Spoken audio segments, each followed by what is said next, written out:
आज से ठीक 1 साल 2 महीने और 8 दिन पहले मैं मिला था इम्तियाज से पहली बार। दिन याद है अच्छे से मुझे। देहरादून में मुलाकात हुई थी और तब मैंने इनसे पहली दफ़ा कहा था कि क्यों ना फैन मीट करके एक चीज़ की जाए तमाशा की, because all of you know Tamasha ने मेरे लिए बहुत, यहाँ ऐसे कितने लोग हैं जिनकी ज़िंदगी तमाशा ने कहीं ना कहीं बदली थी। इम्तियाज सर की किसी कहानी अगर आपकी ज़िंदगी बदली है तो make some noise for me, come on. Majrooh Sultanpuri साहब का एक शेर है, कहते थे कि मैं अकेला ही चला था जानिबे मंजिल मगर लोग मिलते गए कारवां बनता गया। वैसे ही कारवां पे निकली थी ये फिल्म 2011 में, बहुत चली। लेकिन जितने फैंस 2011 में रॉकस्टार थे, मैं आपको वादा नहीं दावा करके बात कह सकता हूं कि 2012 में उससे ज्यादा फैंस थे, 2013 में उससे भी ज्यादा फैंस थे, 2014 में उससे भी ज्यादा फैंस थे, 2015 में like fine wine this movie has been ageing. हजारों लाखों करोड़ों फैंस हैं पूरी दुनिया में। Luckily we 1000 people are the lucky people right now जो आज यहां बैठे हैं। दोनों ऐसे नहीं, तुम 1000 लोगों पर पूरा बोझ है कंधों पर उन लाखों लोगों का शोर मचाने का, ताकि इम्तियाज कान पकड़ ले, बहुत चिल्ला रहे हो मत करो। ताली मना किया, चिल्लाने से मना नहीं किया। देखो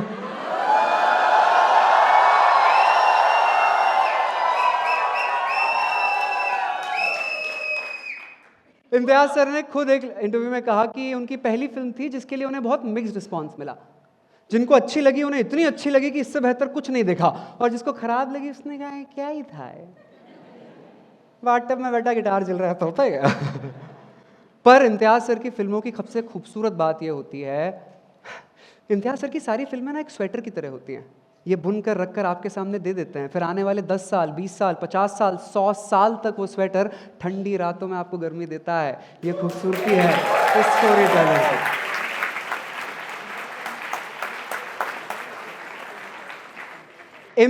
आप इम्तियाज सर की फिल्मों तक, रॉकस्टार तक नहीं पहुंचते। सही समय जब आपकी जिंदगी में होता है तब रॉकस्टार खुद ब खुद आपकी जिंदगी में आ जाया करती है। वही लोग जिन्हें इनिशियली पसंद नहीं आई थी, जब उन्होंने फिर से जिंदगी के दूसरे मुकाम पर वो पिक्चर फिर से देखी, वो कहानी फिर से सुनी, तो बहुत जोरों से लगती है। कितने लोग हैं जो रॉकस्टार देखकर रोए हैं? Make some noise. ये इमोशन छूने की कला सिर्फ इसी शख्स में है। The man, the myth, the legend, the storyteller himself is Alan gentleman, Imtiaz Ali. But as I said, picture कभी सिर्फ एक शख्स से नहीं बनती, बहुत सारे लोग लगते हैं उस पिक्चर को बनाने के लिए। तो जितनी ताकत है मैं एक एक करके कोशिश करूंगा कि कोई मिस ना हो मुझसे, पर 300 लोगों के नाम तो नहीं ले पाऊंगा, but we'll try and make noise for each and every one of them. First and the foremost, Jordan के लिए ताली हो जाए, रणबीर कपूर।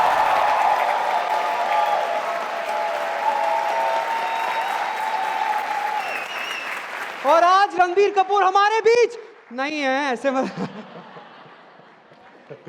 आई नो सबके ऐसे, हाँ, he is not. Music, how many of you love the music of Rockstar in that? For mister genius, mister perfectionist, mister AR Rahman.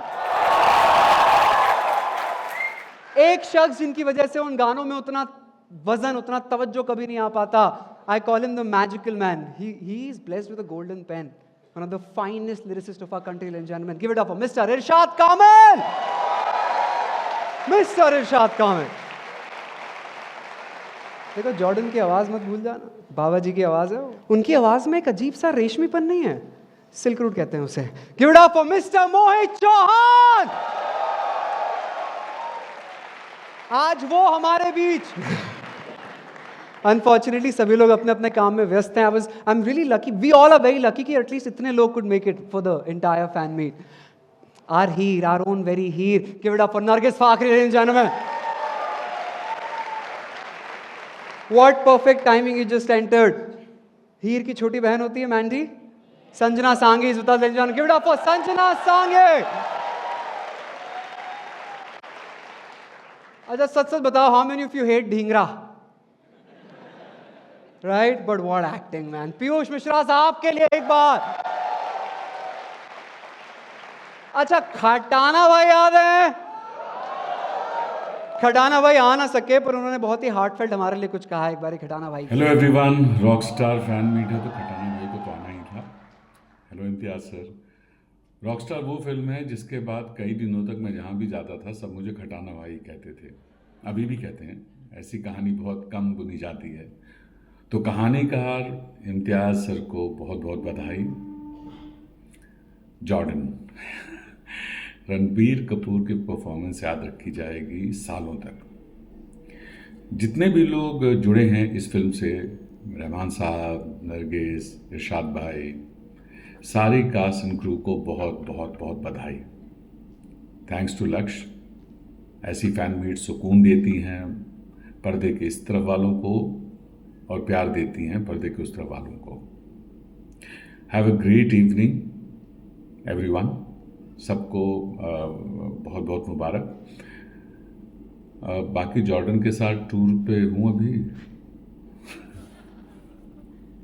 फिर शायद कहीं निकल गया हो, चलता हूँ।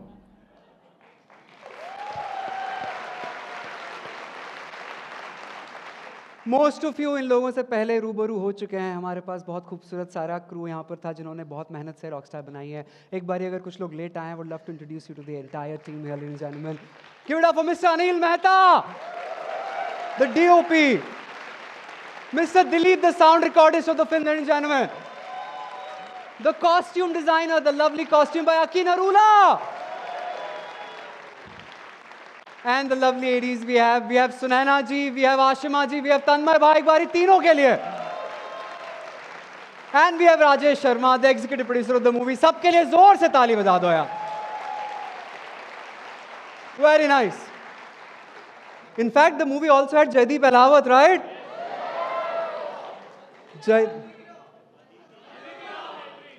एक बारी ना overall collective ताली for each and every one who were associated with that film। Masterpiece that Rockstar is.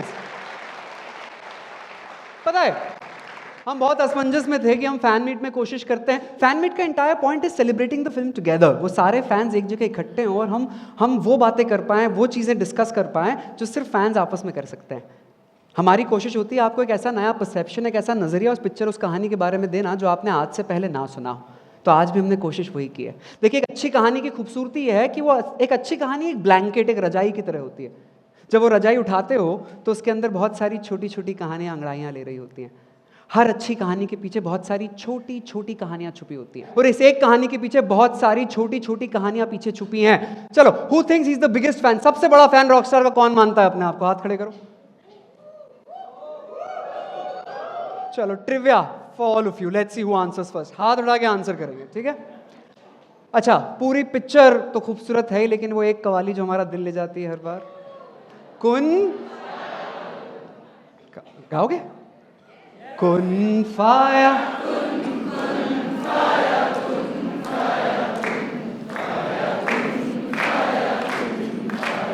बहुत खूबसूरत। बैंड आएगा। चलिए, वो कवाली जिस दरगाह में गाई जा रही होती है, वो दरगाह का नाम क्या है? दिल्ली के हजरत निजामुद्दीन औलिया की दरगाह। क्यों जॉर्डन कवाली गाने वहीं पहुंचा? इसके पीछे एक बहुत खूबसूरत सी कहानी है। क्योंकि जैसे वहां जॉर्डन कहीं खो गया था ना ऊपर देखते हुए, उसी दरगाह में उसी जगह 800 साल पहले एक शख्स और था जो खो गया था। मेरा मानना है, अगर आपको संगीत में थोड़ी सी भी दिलचस्पी है, अगर आप म्यूजिक से थोड़ा सा भी मोहब्बत करते हैं, तो आपको इन शख्स के बारे में जानना बहुत जरूरी है। एक बारी नाम लेकर देखो, कहो अमीर खुसरो। एवरीवन, 3, 2, 1। दुनिया की पहली कवाली लिखने वाले, दुनिया की पहली गजल लिखने वाले, सहतार, 7 तार का साज जिसे आज हम सितार कहते हैं, बनाने वाले। लोग तो यहां तक कहते हैं कि ढोलक अमीर खुसरो ने बनाया, और ढोलक को काट कर तबला बनाने वाले। नहीं पता था ना? थैंक यू बोलो। अरे इनको खुसरो साहब दरबारियों में दरबारी, शायरों में शायर, रईसों में रईस, और उसके बावजूद आम आदमियों में सबसे अव्वल आम आदमी। चलते हैं इस पहली कहानी की तरफ, खुसरो साहब की कहानी की तरफ। खुसरो साहब 12वीं शताब्दी में पैदा हुए, 12th सेंचुरी के आसपास। बचपन से ही इन्हें शेरो शायरी का बड़ा शौक था। इनकी माँ को बड़ी चिंता रहती थी कि बच्चा ऐसे कोई सवाल पूछो तो वो जवाब भी शायरियों में देता था। How many mothers in the house? Raise your hand for me. अगर आपका 8 साल का बच्चा शायरियों में बात करेगा, डर लगेगा ना। तो उनकी माँ हर दफा उनका हाथ पकड़कर नए नए पीर और औलियाओं के पास ले जाती थी झाड़ फूक कराने के लिए कि इस पर भूत प्रेत का साया है, निकाल दो। और वो 8-9 साल का बच्चा अपनी बातों से, अपने तर्कों से हर पीर और औलियाओं की फजीहत कर दिया करता। ये बात बहुत फैल चुकी थी कि बातें शायरियों में किया करता है। एक बात मुझे और बहुत पसंद है खुसरो साहब के बारे में, उन्हें पहेलियां लिखने का बड़ा शौक था। पहेलियां समझते हो? वो बूझो तो जाने वाली होती है। एक आध बूझोगे? मुंबई का इंटेलेक्ट टेस्ट है आज, पहले इजी वाली दे रहा हूं। एक थाल मोतियों से भरा, सबके सर पर औंधा धरा, थाल इधर उधर फिरे, मोती उससे एक ना गिरे। समझदार है? टफ वाला सुनो। एक गुणी ने ये गुण कीना, हरा लाल पिंजरे में दीना, देखो जादूगर का कमाल, डाले हरा निकाले लाल। खुसरो साहब को पान खाने का बड़ा शौक था। कहते थे पान हिंदुस्तान का एक अजब मेवा है, देखने में घास फूस है मगर इसे खाने से खून पैदा होता है। वो तो यहां तक कह चुके थे कि जिसे पान का मजा लेना आता है। पान खाया सबने कभी? पान जब मुंह के अंदर जाता है तो 10-20 सेकंड के लिए पूरी दुनिया ब्लर नहीं हो जाती? आंखें छोटी हो जाती हैं, मुंह बंद कर पानी आ रहा है मुंह में। इसीलिए फादर ऑफ कव्वाली कहे जाने वाले अमीर खुसरो को रिस्पेक्ट देने के लिए, ओमाज देने के लिए ही आज भी कोई भी कव्वाल स्टेज पे जाने से पहले, नहीं पता था ना? Thank you. इन्हें कहिए। हाँ, तो उनकी माँ हर दफा नए नए पीर औलियाओं के पास ले जाया करती थी झाड़ फूक, अपनी बातों से, अपने तर्कों से वो सबसे जीत जाया करते थे। तो ऐसी उनकी माँ एक दफा उनका हाथ पकड़कर ले जा रही थी एक बाबा के पास, कहते हुए कि चल, मैंने सुना है ये बाबा महबूब इलाही हैं। बोल के देखो। महबूब इलाही मतलब वो शख्स जिसका महबूब अब सिर्फ खुदा है। महबूब इलाही। तो यहाँ खुसरो थोड़ा झल्ला गए, कहने लगे माँ क्या जब देखो तुम मुझे नए नए पीर औलियाओं के पास ले जाती हो, अगर तेरा पीर इतना बड़ा है तो मुझे अंदर जाने की भी क्या जरूरत है? मैं बाहर खड़े होकर मन में सवाल सोच लेता हूं, वो मुझे मन में ही जवाब दे देंगे। खेल रहे थे माँ के साथ, हाथ झटका, आंखें बंद की और मन में सवाल सोचा। सोचा फारसी में था, मैं सुना हिंदी में रहा हूं। सोचा कि तेरे दर पर आकर कबूतर भी बन जाता बाज है। ऐ पीर, क्या दी तूने मुझे आवाज है? सोचना बंद किया, आंखें खोली तो अंदर से एक शागिर्द भागता हुआ आ रहा था। आया और खुसरो के पास आकर कहता है आपका नाम तुर्क है? उसने कहा हाँ। अंदर से बाबा ने आपके लिए संदेशा भेजा है। दिस वॉज दैट वो मोमेंट। ये कौन है जिसने मेरे मन की बातें पढ़ ली? भागा भागा वो अंदर गया। ये फीलिंग अगर आप समझना चाहते हैं ना, एक गहरी सांस लो सभी लोग। जब भी आपके अंदर थोड़ा सा भी ज्ञान आ जाता है ना, तो ज्ञान के साथ साथ ज्ञान आ जाने का अहंकार भी आता है कि अब मैं जानता हूं। लेकिन असल ज्ञान में अहंकार की कोई जगह होती नहीं है दोस्त, और वह अहंकार तोड़ने के लिए आपको जीवन में जरूरत होती है एक टीचर की। वो बच्चा भागा भागा अंदर गया तो अंदर चट्टान के ऊपर एक बाबा बैठे थे, जिनके चेहरे पे एक ऐसा नूर था, एक ऐसा रंग था जो उसने आज तक कभी किसी के चेहरे पे देखा ही नहीं। खिंचा चला गया, हिप्नोटाइज हो गया, जाकर उनके सामने एक टक बैठ गया। कई घंटों तक उसे एक टक उन्हें निहारता रहा। वो बाबा कौन थे? वो बाबा थे दिल्ली के हजरत निजामुद्दीन औलिया। जो पहली कवाली खुसरो ने लिखी वो सब निजामुद्दीन औलिया के लिए लिखी गई है। जब वो एक बार उनको देखकर उनके नूर में खो चुका था अपने आप को पूरी तरीके से। जब आप किसी के नूर में इस तरीके से खो जाते हैं ना, अंदर एक सन्नाटा सा छा जाता है, एक अजीब सी खामोशी निकलती है, अंदर सिर्फ तवक्कुल बचता है और कुछ भी नहीं। और तब खुसरो के साथ हुआ था। लेकिन 2011 में वो रणवीर के साथ भी हुआ था, जॉर्डन के साथ भी हुआ था। Don't believe me, watch it.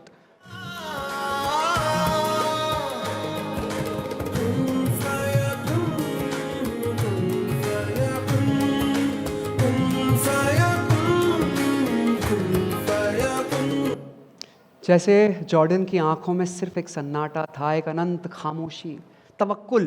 वो ऊपर देखकर कहीं खो गया और ऊपर से जैसे आवाज आई कि हो, और हो गया। कुन फाया कुन। या निजामुद्दीन